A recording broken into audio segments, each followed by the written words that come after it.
may karapatan po sila na dumulog sa Korte Suprema at tanungin kung unconstitutional ang parte na to ng 2026 national budget. So, tignan naman po natin, of course, kapag po sila nag-file ng petition, sasagot naman po ang administrasyon at tignan na naman po natin kung ano magiging resulta at magiging desisyon ng Korte Suprema.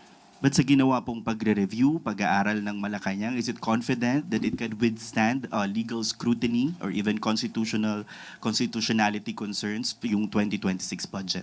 Opo. Confident po sila na ang ginawa po ngayon na budget ay ang pinakamalinis, pinakamaayos, at ito'y para sa taumbayan. So, confident po ang Pangulo.